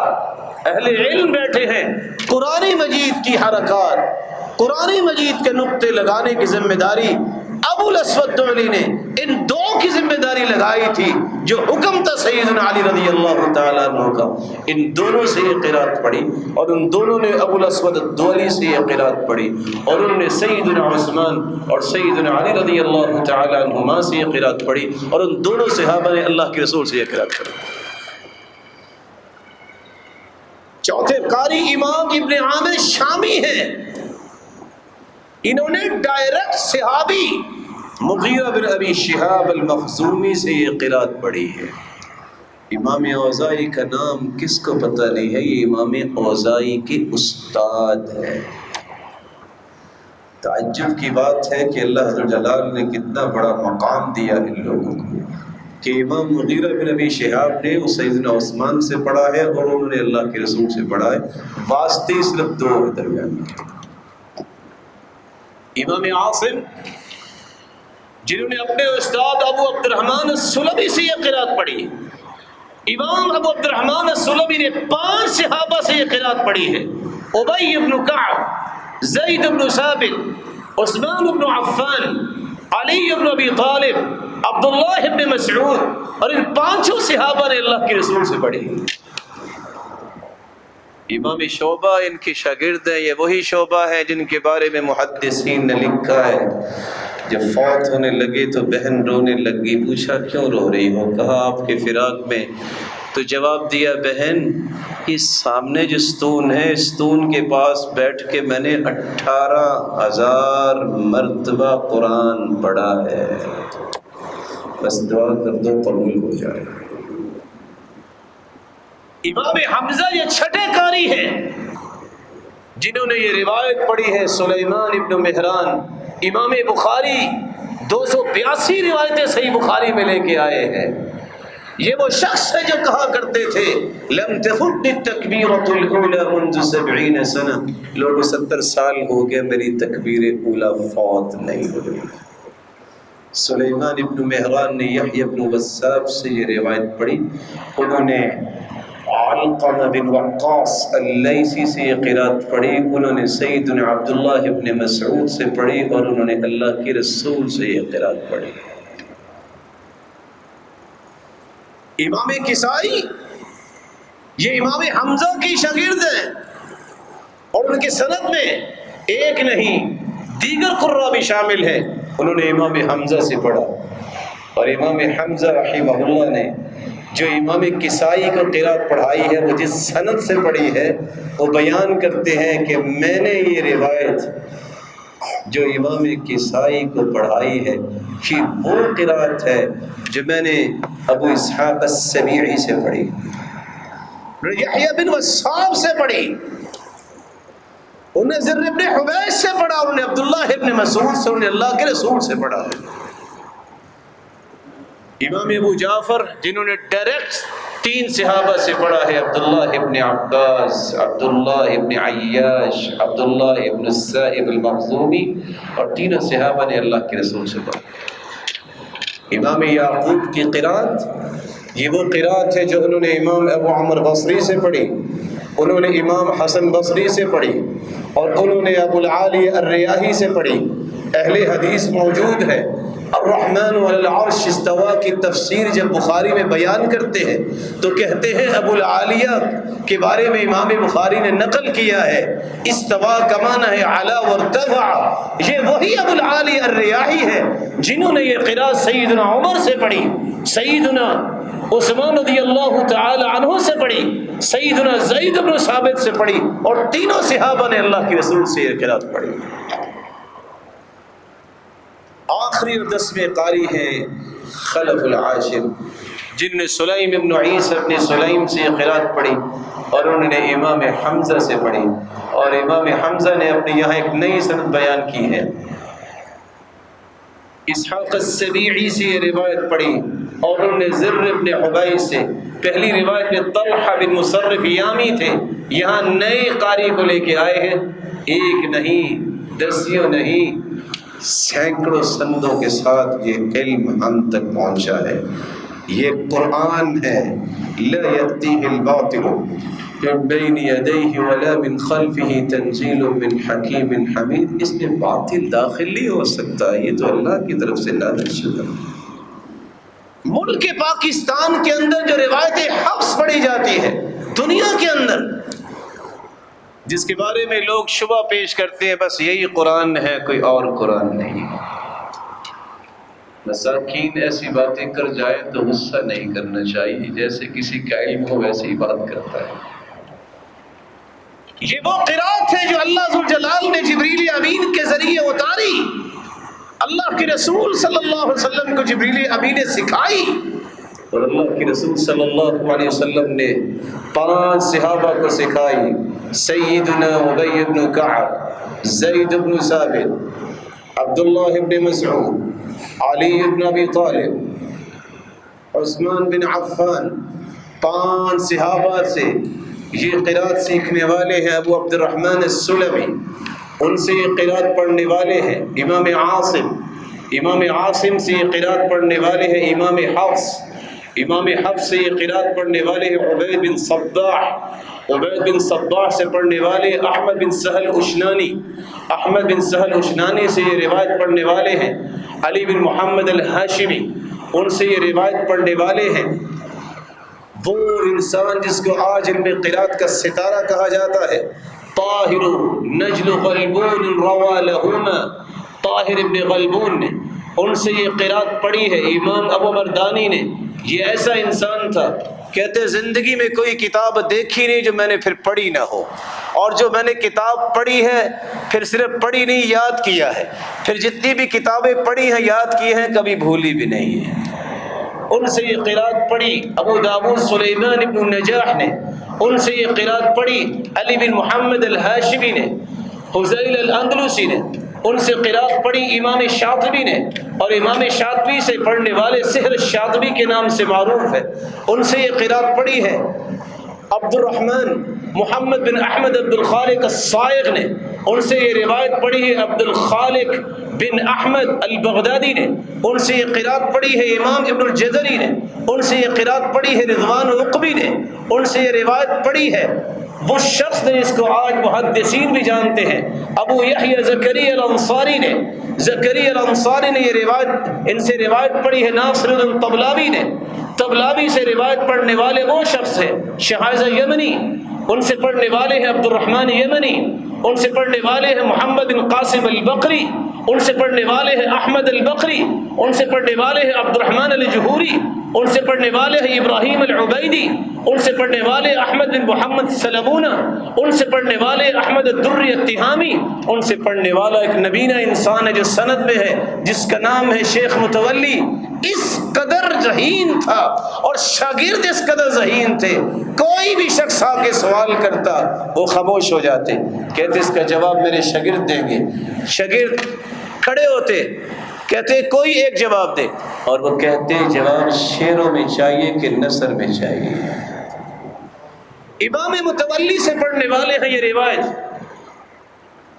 وہ شخص جن کو حنیدی کا لقب دیا گیا تھا اس لیے جس وقت چاہو قرآن کھڑا کر کے پورے کا پورا سن لو، اور ان سے پڑھنے والے ہیں امام احمد بن عبد العزیز الزیات، نبینہ انسان لیکن کتنی برکت دی اللہ ذو الجلال نے، اور ان سے پڑھنے والے امام عبد الفتاح المرصفی جو مدینہ یونیورسٹی میں تھے، اور ان سے پڑھنے والے تھے حضرت قاری محمد ابراہیم صاحب جن سے ہم نے یہ قرات پڑھی ہے۔ یہ قراءات جہاں حدیث سے ثابت ہے، جہاں یہ اللہ ذو الجلال کا وعدہ ہے اِنَّا نَحْنُ نَزَّلْنَا الذِّكْرَ وَإِنَّا لَهُ لَحَافِظُونَ، ہم نے اس کو نازل کیا ہے اور ہم اس کے محافظ ہیں، یہ حدیث بھی بتاتی ہے اور پھر یہ سندوں سے ثابت ہے، جس کے بارے میں امام ابن عطیہ فرمایا کرتے تھے وَمَضَتِ الْأَعْصَارُ وَالْأَمْصَارُ عَلَى قِرَاءَةِ السَّبْعَ بَلِ الْعَشَرَ وَبِهَا يُصَلَّى لِأَنَّهَا تَثْبُتُ بِالْإِجْمَاعِ۔ زمانے بیت گئے، دنیا کے ہر شہر میں قرأت 7 اور 10 پڑھائی جاتی تھی کیونکہ یہ اجماع امت سے ثابت ہے۔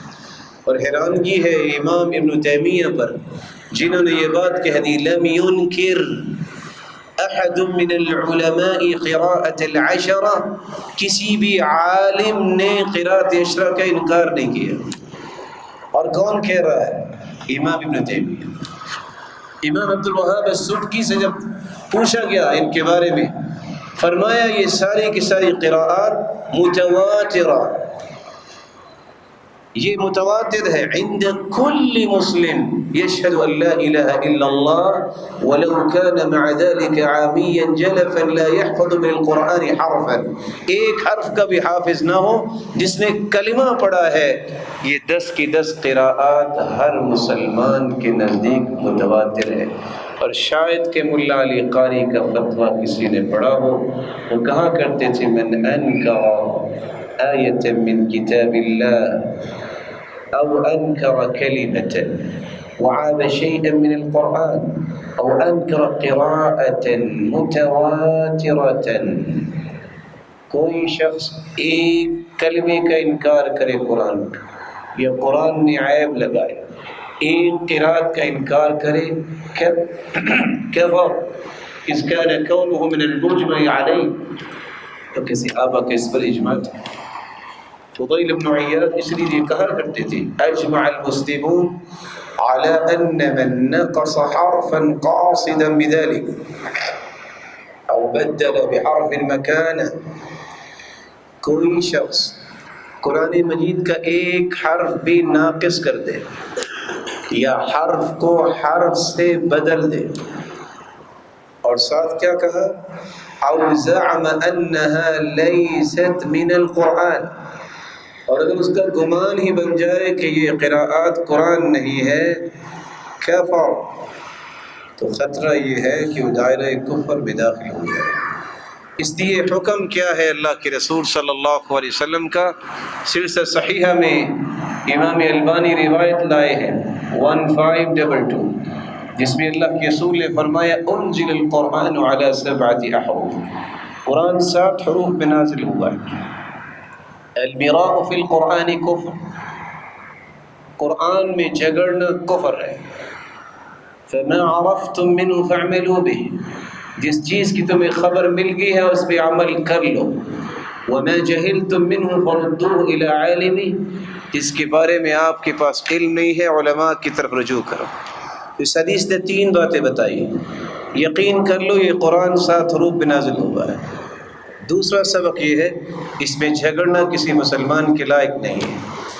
تیسرا اس میں حکم یہ ہے جس کی سمجھ آ گئی ہے پڑھ لو عمل کر لو، نہیں سمجھ آئی خود سے کوئی ایسی بات نہ کہو کہ جو خلاف شریعت ہو، متخصصین کی طرف رجوع کرو. اس لیے عبداللہ ابن مسعود فرمایا کرتے تھے من قرأ حرفا منه فقد كفر به كله، جس نے 7 حروف میں سے کسی ایک حرف کا انکار کیا گویا کہ اس نے تمام حروف کا انکار کیا. اللہ عز و جلال سے دعا ہے اللہ عز و جلال اس نعمت کو سمجھنے کی توفیق عطا فرمائے. اس کا فائدہ کیا ہوگا؟ اہل حدیث بیٹھے ہیں، قرآن کی آیت ہے، فرشتہ آیا اس نے آ کے کہا لِأَهَبَ لَكِ غُلَامًا زَكِيًّا. کیا ترجمہ ہے؟ مریم کے پاس آئے علیہ السلام کہ میں آیا ہوں کس لیے؟ لِأَهَبَ لَكِ غُلَامًا زَكِيًّا، آپ کو بیٹا دینا. تو لوگ کہتے ہیں اگر فرشتہ بیٹا دے سکتا ہے تو پیر کیوں نہیں دے سکتا؟ کیا بتائیں گے آپ؟ آپ کو ابو عمرو کی قرات اور نافع کی قرات بتائے گی لِيَهَبَ لَكِ غُلَامًا زَكِيًّا. دوسری قرات متواترہ ہے کہ بیٹا اللہ ہی دے گا، میں تو خوشخبری دینے آیا ہوں. آج کتنے لوگ ہیں جو اللہ ذو جلال کے دیدار کا انکار کرتے ہیں جبکہ اللہ کے رسول تشریف فرما تھے. 14ویں رات کا چاند نظر آ رہا تھا. صحابہ سے پوچھا ارأیتم القمر هل تضامون فی رؤیتہ، چاند کو دیکھ رہے ہو؟ اللہ کی رسول نظر آ رہا ہے، 14ویں رات کا چاند ہے. کہا کوئی رکاوٹ تو نہیں ہے؟ کہا کوئی رکاوٹ نہیں ہے. فرمایا اسی طرح تم جنت میں اپنے رب کا دیدار کرو، بس 2 کام کر لینا، صبح اور عصر کی نماز کی حفاظت کر لینا. وَإِذَا رَأَيْتَ ثَمَّ رَأَيْتَ نَعِيمًا وَمُلْكًا کبیرہ، بادشاہی بھی وہاں ہوگی. اور دوسری قرات کیا ہے؟ وَمَلِكًا کبیرہ، وہاں صرف تم نعمت نہیں دیکھو گے اپنے رب کو بھی دیکھو گے. اذا نودی للصلاة من یوم الجمعة فاسعوا، جب بھی اذان ہو تو کیا کرو؟ دوڑ لگا دو. حدیث تو کہتی ہے علیکم بالوقار والسکینہ، جب نماز کی طرف آؤ تو وقار سے اور سکونت سے آؤ، سکینت سے آؤ. یا فاسعوا سمجھ اس وقت آئے گی جب آپ روایت پڑھیں گے فامضوا الی ذکر اللہ، وقار سے اللہ کے ذکر کی طرف.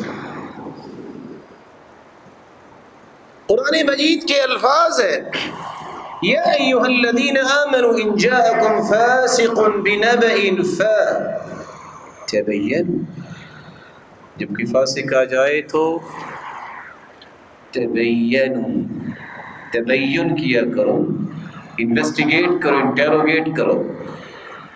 جبکہ دوسری قرات حمزہ اور امام کسائی کی ہے فتثبتوا، صرف کسی کو تفتیش میں ڈالنے سے مجرم نہیں ثابت کیا جا سکتا، جب تک ثبوت نہیں ہوگا مجرم نہیں ہوگا. اگر یہ دوسری قرات نہ ہو تو آپ کے ملک اور دیگر ممالک میں جو کچھ ہو رہا ہے ان کو شرعی چھتری مل جائے گی. فتثبتوا کہ جب تک قرات کو آپ دیکھتے نہیں ہیں آپ بڑے بڑے نیک لوگوں کو بھی اس جرم کے اندر پھنسا سکتے ہیں. جب تثبت نہیں ہے مجرم نہیں ثابت ہو سکتا. یہی وجہ ہے کہ عمر رضی اللہ تعالیٰ عنہ کے بارے میں امام ابن القیم بیان کرتے ہیں جب دیکھا تو ایک شخص کو لایا گیا جس کے ہاتھ میں چھری ہے اور خون سے لت پت ہے، اور ساتھ ایک ڈیڈ باڈی ہے جس کی گردن کٹی ہوئی ہے، اور پولیس لے کے آ گئی.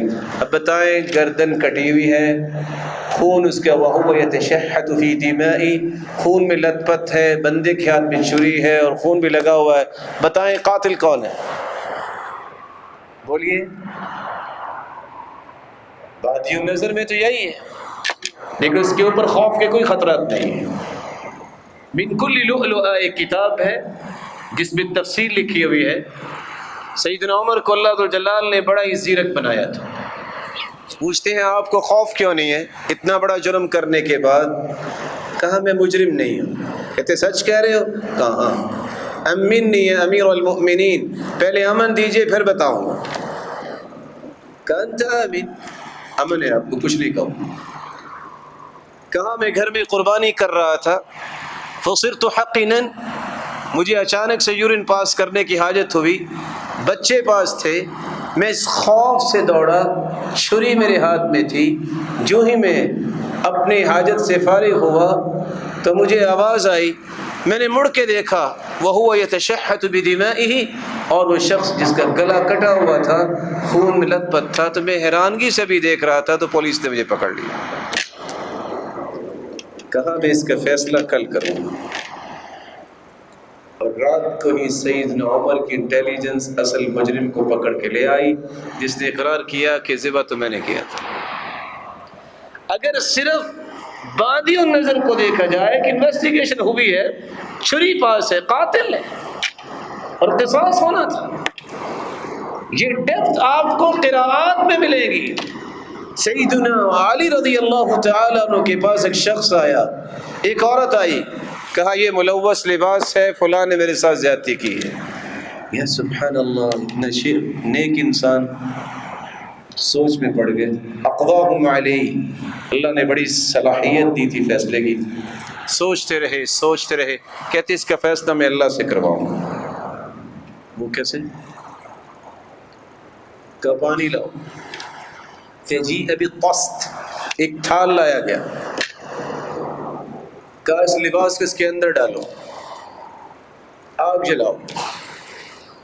کچھ دیر کے بعد حقیقت سامنے آ گئی، وہ صرف بدنام کرنے کے لیے آئی تھی، جبکہ اس کے اوپر جو اثرات تھے وہ انڈے کے اثرات تھے، کوئی ایسی بات نہیں تھی. دلیل ملنے کے بعد بھی حقائق تک پہنچنے کی ضرورت ہوتی ہے، جب تک ثبوت نہ ہو مجرم نہیں اب بنا سکتا. رسول اللہ صلی اللہ علیہ وآلہ وسلم پر جو حروف نازل ہوئے ہیں، اب وقت چکے بہت ہو چکا ہے، میں آپ کو کچھ ایسی مثالیں دوں کہ ہمارے پاس ان قراءات اگر نہ پڑھے تو کوئی مفر ہی نہیں ہے کہ معنی صحیح کر سکے، کوئی راستہ ہی نہیں ہے. آپ کو خود معولہ کے گروہ میں شامل ہونا پڑے گا، تعویل کرنی پڑے گی، جبکہ آپ کا عقیدہ ہے کہ تعویل نہیں کرتے. آپ کا عقیدہ ہے حرف ریب نے، تبدیل نے، آئے شرمندہ تعویل نے. قرآن کی آیات اس قدر واضح ہے، اس قدر ایویڈنٹ ہے کہ تعویل کی ضرورت نہیں ہے. اور اگر یہ قراءات نہ ہو آپ کو تعویل کی طرف اترنا پڑے گا. اس نعمت کو پہچانیے اور اس تجوید کی نعمت کو پہچانیے. قرآن کو قرآن کی زبان میں پڑھنا یہ اتنا ہی ضروری ہے مسلمانوں کے لیے جتنا کھانا پینا ضروری ہے. بلا کیوں؟ اس لیے کہ رسول اللہ صلی اللہ علیہ وسلم پر جو قرآن نازل ہوا ہے وہ عربی زبان میں نازل ہوا ہے. المبانی تدل علی المعانی، جیسے الفاظ ہوں گے معنی ویسا ہی ہوگا. کیسا ہوگا؟ بڑی خوشی کی بات ہے کہ اذان کہنے والے اذان کہتے ہیں، بوڑھے لوگ بھی آگے آتے ہیں، اللہ انہیں سلامت رکھے، اللہ انہیں برکتوں سے نوازے. لیکن ذمہ داری ہے کہ ان کو بھی اذان سکھائی جائے، بچوں کو بھی اذان سکھائی جائے. اللہ اکبر، اللہ ذو الجلال بہت بڑا ہے. کس سے؟ من کل شیء، محذوف، ہر چیز سے بڑا. معمولی سے اس کو سپیس دے دیا، اللہ اکبر، کیا معنی بنے گا؟ شیخ ابن باز رحمۃ اللہ علیہ سے پوچھا گیا، کہتے ہیں اکبر جمع کبر وہو قبل، اس کا معنی کیا ہوگا؟ نعوذ باللہ، اللہ ٹھول ہے. بہت لوگ سوچتے ہوں گے کہ ہماری نیت تو یہ نہیں ہے. العبرۃ بالمفہوم لا بالمنطوق، یہ قاعدے تو آپ پڑھتے پڑھاتے ہیں. اعتبار یہ ہوگا کہ کسی کو سمجھ کے آئی ہے، یہ اعتبار تھوڑا ہوگا کہ آپ نے بولا کیا ہے. جو سمجھ آئی ہے وہی معنی ہوگا. نماز شروع کرتی ہے اللہ اکبر کہہ کر سبحانک اللہم وبحمدک وتبارک اسمک، اسم سمو سے ہے یا اسم سے ہے، اس کا مطلب ہے وتبارک اسمک، بابرکت ہے تیرا نام اے اللہ۔ کتنے اللہ خوش ہوتے ہوں گے اگر اس کو آپ سین کی بجائے سا سے پڑھے۔ میرا مقصود کسی کی غیبت یا کسی کی تحقیر نہیں ہے، علماء ہمارے سر کے تاج ہیں، پنجابی خطبہ وہاں اللہ تعالیٰ نے ان سے دین کی خدمت دی جہاں ہم نہیں پہنچ سکے، اتنا انہوں نے اچھا کام کیا، اللہ تعالیٰ ان کو اس کا بہت اچھا بدلہ دے۔ جب ہم کسی لے کی طرف آتے ہیں، کسی سر کی طرف آتے ہیں، پھر قرآن کی قرآنیت باقی نہیں رہتی۔ ہمارا مطالبہ یہ نہیں ہے کہ سر نہ لگائیں، لے میں نہ جائیں، مطالبہ یہ ہے قرآن نہ بگاڑیں۔ جب ہم یہ پڑھتے ہیں الحمدللہ، تو اس کا کیا معنی بنتا ہے؟ حمد یحمد کا مطلب ہے تعریف کرنا۔ الف لام کی 4 قسمیں آپ نے پڑھی ہیں، یہاں الف لام استغراق کا ہے، ساری تعریفیں اللہ کے لیے۔ اگر الحمد کو الحمد پڑھیں، آگ کی حرارت کا ختم ہونا یعنی پوری دنیا کا دھواں اللہ کے لیے، ٹھیک ہے؟ وَتَبَارَكَ اسْمُكَ، بابرکت ہے تیرا نام۔ اور اگر معمولی سی لے کی وجہ سے خیال نہ رہے وَتَبَارَكَ اسْمُكَ، اسم گناہ کو کہتے ہیں، کیا مطلب؟ اے اللہ تیرا گناہ بڑا ہی بابرکت ہے۔ فکروا یا احبائی، میرے پیارے بھائیوں سوچئے، یہ قرآن ہے۔ وَنُدْخِلُهُمْ ظِلًّا ظَلِيلًا، ذل زا کے ساتھ ہوگا، معنی ہے پھسلنا، ذل یذل ذلیل ہونا، ضل یضل گمراہ ہونا، ضل ہو گیا، اور اب ظل سائے کو کہتے ہیں۔ وَنُدْخِلُهُمْ ظِلًّا ظَلِيلًا، ہم جنتیوں کو گھنے سایوں میں داخل کریں گے۔ اور اگر اس کو آپ خیال نہیں کریں گے اور پڑھیں گے وَنُدْخِلُهُمْ ظِلًّا ظَلِيلًا، ہم جنتیوں کو ذلتوں میں داخل کریں گے۔ اگر جنت میں بھی ذلت ہے تو پھر عزت کہاں ہے؟ ان المبذرین كانوا اخوان الشیاطین، بذر یبذر تبذیرا، فضول خرچی، شیطان کے بھائی ہیں۔ اگر اب اس کو باریک کو موٹا اور موٹے کو باریک پڑھنے سے معنی کیا بنے گا؟ ان المبذرین، اگر آپ نے تھوڑا سا موٹا کر دیا یہ بن جائے گی وا، اس کا مطلب ہوگا ختنہ کرنے والے شیطان کے بھائی۔ کیا بنے گا؟ قل هو اللہ احد، قال یقول سے فعل امر ہے، قل کہو اللہ ایک ہے۔ اور اگر آپ اس کو قل نہیں کہیں گے قل هو اللہ احد، تو اکل یاکل سے بھی امر کل ہے، کھاؤ، اللہ ایک ہے۔ ترکیب کیا بنے گی اور معنی کیا بنے گا؟ یہ علماء بیٹھے ہیں، ذرا پوچھ لیجیے۔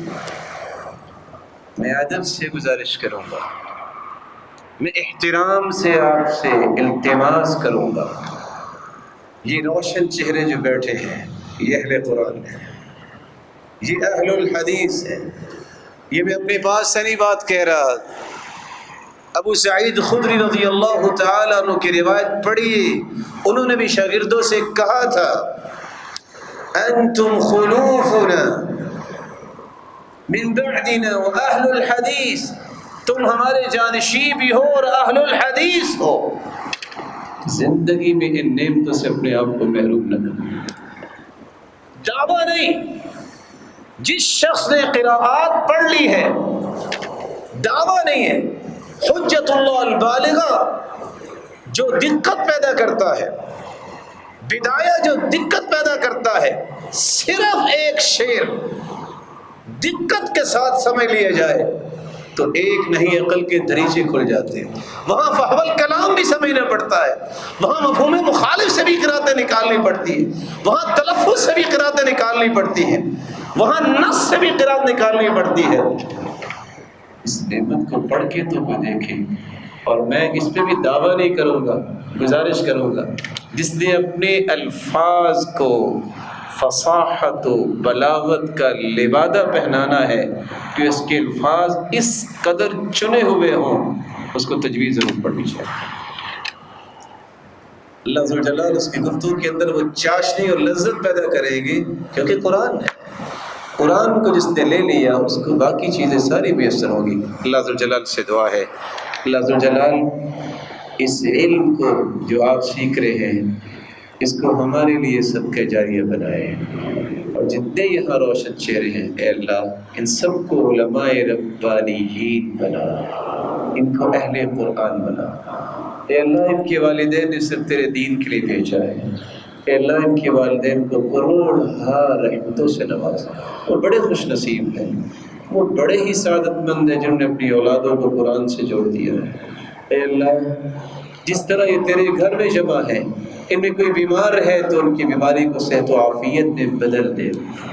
الہ العالمین جو صاحب اولاد ہیں ان کی اولادوں کو نیک بنا، دست و بازو بنا، آنکھوں کی ٹھنڈک بنا اور صدقہ جاریہ بنا۔ مقرور سے ان کی غیبی خزانوں سے مدد فرما، جو بے روزگار ہے اسے توکل بنا دے، جو مال والے ہیں ان کے مال میں برکت فرما دے۔ اے اللہ ان کو شریروں کی شرارت اور حاسدوں کی حسد سے بچا۔ الہ العالمین اس جامعہ کے بانیان جو دنیا سے چلے گئے کروڑ رحمتوں سے نواز، جو زندہ ہے اللہ ان کو کروڑ برکتوں سے نواز۔ جس طرح تیرے گھر میں آئے اللہ جمع ہے سب کو اپنے والدین اپنی اولادوں کے ساتھ جنت الفردوس میں جمع فرما۔ اساتذہ گرامی جو یہاں محنت کر رہے ہیں اے اللہ ان کی حفاظت فرما، ان کے ہاتھوں پہ اور خیر کو جاری فرما۔ الہ العالمین ان کو ایسے رجال مہیا کر جو ان کے دست و بازو بنے، اس مشن کی نشر و اشاعت میں ان کا ساتھ دینے والے ہوں۔ اے اللہ قیامت کے دن اپنے دیدار کا مستحق بنانا۔ وآخر دعوانا الحمدللہ۔